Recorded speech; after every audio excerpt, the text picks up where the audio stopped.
Saludo esta noche con gusto al doctor Jorge David Aljobín, consultor y analista político. Jorge, buenas noches, gracias por tu tiempo. Muy buenas noches, mi querida Sofía.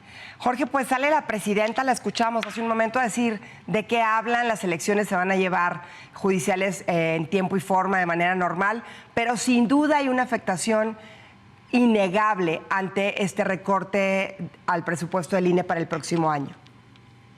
En efecto, mi querida Sofía, habrá que decir que tenemos un INE sin tiempo y sin dinero. Sin tiempo porque le negaron esta posibilidad de retrasar la elección del Poder Judicial, y por otro lado sin dinero por un recorte de más de 13,000 millones de pesos, y con lo cual diremos que habrán afectaciones cruciales y que me gustaría comentarlas muy rápidamente. Por favor. Sobre todo tendremos afectaciones en temas de la instalación de las casillas, como ya se dijo, de las más de 170,000 casillas que se instalan en un proceso ordinario, pues ahora tendremos menos casillas, estarán más lejos, y lo más importante, sobre todo para la gente en su casa, para que lo entienda, cuando se habla de centros de votación, es como cuando tú acudes a un banco y dentro de la sucursal tienes 10 lugares para poder pagar, 10 ventanillas. Ahora solamente tendrás una o dos ventanillas y tendrás que esperar por tu orden alfabético hasta que te puedan atender. Entonces imagínate qué caos se va a volver la casilla. Por otro lado, también tendremos problemas en cuanto a la posibilidad del papel seguridad que tiene la propia boleta electoral. Entonces, veremos dónde se recortará, si en las boletas, al tener menos dinero tendrán menos seguridad. Son temas que se preguntará a la ciudadanía. Por otro lado, pues incentivar a quienes quieran participar como capacitadores, asistentes electorales o supervisores electorales. Si al día de hoy van por un sueldo mensual de 8 o 10 mil pesos y que finalmente se buscaba una ampliación, un aumento de ese salario, porque el proceso pasado del 2024, estos funcionarios del INE no estaban incentivados para poder acudir la ciudadanía a registrarse y buscar un empleo, imagínate con esta carga de trabajo si van a querer ir a trabajar. Y lo más importante, la gente que acude voluntariamente por la insaculación del INE, por este sorteo, cuando eres funcionario de mesa directiva de casilla, muy probablemente en esta ocasión no tendrás un apoyo alimentario para ese día, aun cuando estés en la casilla desde las 8 de la mañana hasta más de las 11 de la noche, cuando estás realizando todo este recuento de estas boletas, que tendremos ya no solamente 3 boletas, sino tendremos 6 boletas, tendremos ya no solamente 629 cargos federales, sino que tendremos 881 candidaturas, más de 5,000 candidaturas, cuando en la elección del 2024 a nivel federal fueron 2,304.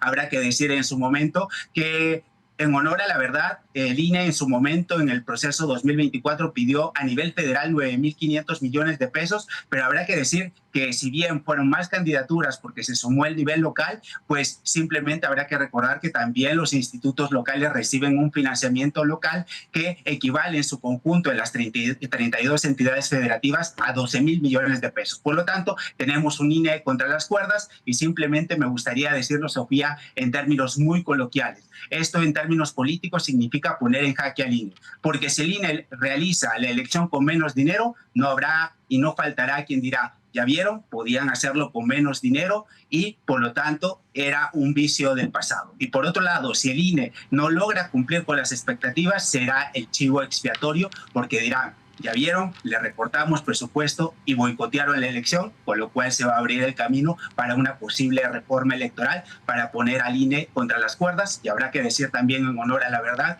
que esto es parte de las propias decisiones de los consejeros electorales que firmaron un pacto con el diablo, un pacto con el oficialismo, y aprobaron esa supermayoría legislativa. Así es, Jorge, es bien importante no olvidar lo que acabas de decir, porque mucho se criticó incluso a la consejera presidenta por haberse alineado, y hoy aquí están las consecuencias que digamos, se dio un balazo en el pie, como se dice coloquialmente.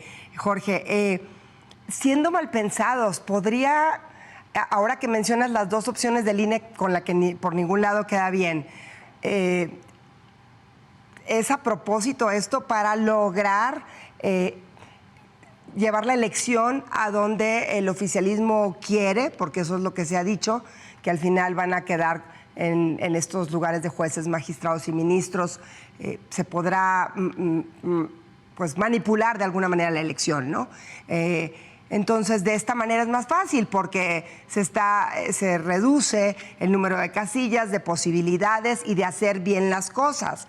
Entonces, podríamos pensar mal de este recorte, que justo es la cifra que se necesitaba para realizar la elección, en teoría como se debe, porque ya sabemos que de por sí es una elección complicada por tantos nombres que además nadie conoce.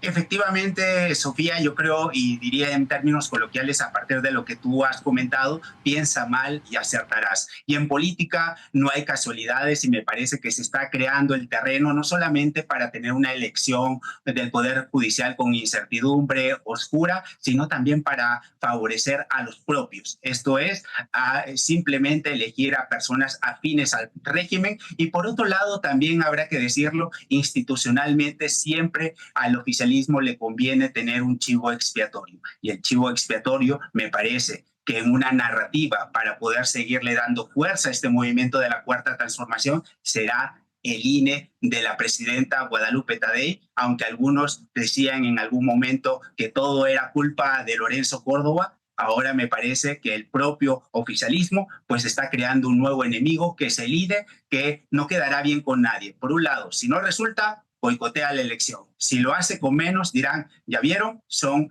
elementos de la corrupción del pasado, de un pasado neoliberal, podían hacer la elección con menos dinero. Por lo tanto, creo que finalmente este es un golpe de knockout que se está preparando en contra del Instituto Nacional Electoral, recordando que la reforma electoral fue puesta en pausa y me parece que después de la elección judicial será un buen momento para poder replantearse si continúa esta autoridad electoral o simplemente, como se ha hecho en este corto proceso, en este corto mandato de Claudia Sheinbaum, pero ya modificando más de 13 artículos constitucionales en muy poco tiempo, me parece que la próxima víctima será un Instituto Nacional Electoral que pasará a ser el Instituto Nacional de Elecciones del obradorismo.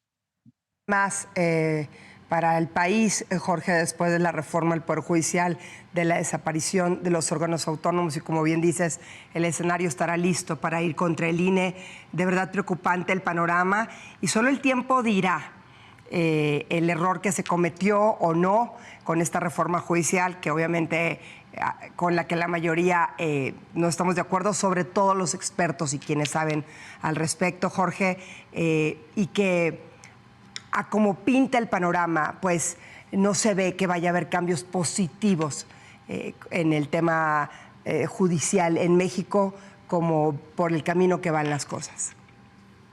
No, me lamento que no, mi querida Sofía, tendremos justamente esta destrucción de las instituciones que ha iniciado desde el día 1, que ha ganado la doctora Sheinbaum, y es peligroso no tener contrapesos en el país, y habrá que decir que esta es una nueva época, y diciéndolo también en un lenguaje muy coloquial, a disfrutar lo votado. Tendremos jueces del bienestar, muy pronto tendremos INE del bienestar, y así cada una de las instituciones agregándole este apellido que justamente es del bienestar, y estar sumisas las instituciones al poder en turno. Entonces me parece que esto es bastante peligroso y simplemente crea las condiciones para que el día de mañana, cuando gane la derecha o cuando gane la oposición, como se dice, de acuerdo al domicilio ideológico que cada quien comparta, lo que se está alimentando es la venganza, y me parece que eso no abona al país y simplemente estamos creando más polarización, amigo-enemigo, y finalmente pues es una lástima que se ponga ahora en contra de las cuerdas al Instituto Nacional Electoral, que le podemos criticar